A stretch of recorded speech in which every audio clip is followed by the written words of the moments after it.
Hello students, मैं अभी class 6 में आपको 12 चैप्टर पढ़ाऊंगी जिसका नाम है टेलीविज़न के पितामह बैट्स। चलिए हम देखते हैं इस चैप्टर में क्या दिया है।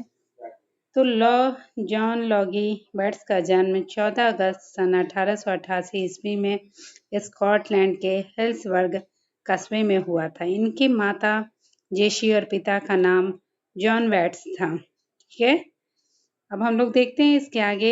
यह उन बचपन से ही नई नई खोज करते थे। ये जो वैट्स थे ये बचपन से नई नई खोजें करते थे। होनहार पहलवान के होठ न चिकने बात कहावत वैट्स पर खड़ी उतरती है। बचपन से ही उन्होंने अपना टेलीविजन एक्सचेंज बनाने की ठानी। बस फिर क्या था, झटपट अपने 4 मित्रों के साथ घर पर तार बिछा डाले। चारों मित्र बैठे बैठे टेलीफोन पर आपस में गपशप करने का आनंद उठाने लगे। ये तार नीचे झुके हुए थे। कोई गाड़ीवान इन तारों में उलझकर चोट खा बैठता। अब तो बैट्स को ये तार हटाने पड़े।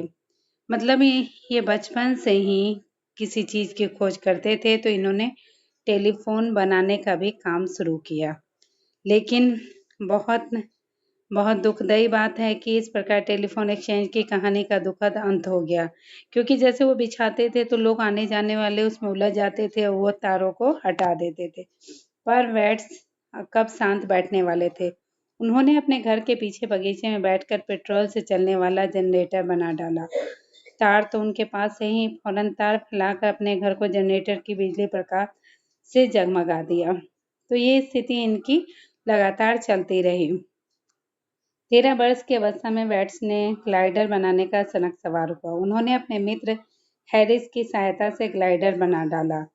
इसी प्रकार इनकी जो स्थिति थी, ये कुछ न कुछ नया आविष्कार करते रहे। उसके बाद हम देखते हैं कि प्रथम विश्व युद्ध छिड़ने पर वैट्स ने सेना में भर्ती होने के लिए अनेक प्रयत्न किए, किंतु स्वास्थ्य ठीक न होने के कारण भर्ती न हो सके। अंत में मजबूर होकर उन्हें एक बिजली घर में नौकरी करनी पड़ी। बीमारी ने वहां भी उनका पीछा न छोड़ा। परेशान होकर उन्होंने वह नौकरी भी छोड़ दी।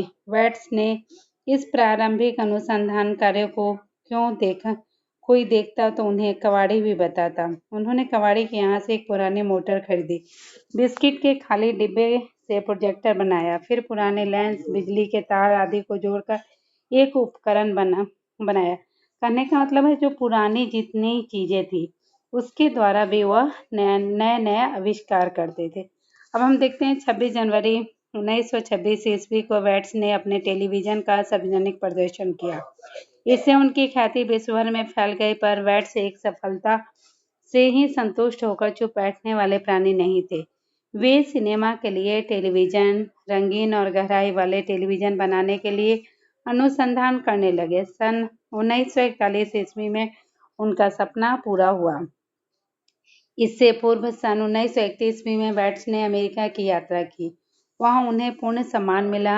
अमेरिका प्रवास के दौरान वैट्स ने अपने मित्र मार्गरेट हल्वो को भी अमेरिका बुलाया। वैट्स का मन न जाने क्या क्या करने को तड़पता रहता, पर बीमारी उनका पीछा नहीं छोड़ रही थी। अस्वस्थ होने के कारण कई बार महत्वपूर्ण समारोह में भी वह सम्मिलित नहीं होते थे। जैसे वो करना तो बहुत कुछ चाहते थे, लेकिन उनमें जो बीमारी उन्हें हो गई थी, जिसके कारण वो बहुत कुछ काम नहीं कर पाते थे। द्वितीय विश्व युद्ध में मित्र देशों की विजय के उपलक्ष्य में सेना की शानदार परेड का सीधा प्रसारण किया।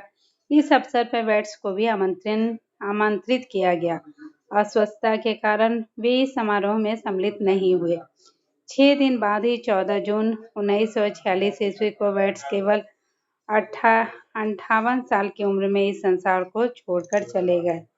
तो इन्होंने बहुत कम समय में बहुत सारी खोजें की। आज वैट्स हमारे बीच नहीं है, पर उनका खोजा हुआ टेलीविजन हमें युगों की याद दिलाता रहता है। वे जीवन भर अभावग्रस्त रहे। उनके मार्ग में अनेक बाधाएं आई, पर उन्होंने हार नहीं मानी। जो कुछ करने की ठानी उसे उन्होंने पूरा करके दिखाया। उनके जीवन में हम धैर्य, आत्मविश्वास, दृढ़ संकल्प, लक्ष्य के प्रति एकांत निष्ठा और अध्याय की प्रेरणा ग्रहण करते हैं। कहने का मतलब है, उन्होंने अपने जीवन में बहुत मेहनत किया। ठीक है, और वही मेहनत उन्हें ऊंचाई की तरफ बढ़ाते गया, लेकिन वो और ऊंचा उठना चाहते थे, लेकिन अपनी बीमारी के कारण वे हार गए। तो यही हमारा जो चैप्टर था टेलीविजन के पितामह बैट्स, इनके बारे में पूरे चैप्टर में हमने पढ़ा है। आप भी इस चैप्टर को अच्छे से पढ़िएगा, घर पे रहना है, सुरक्षित रहना है। Thank you.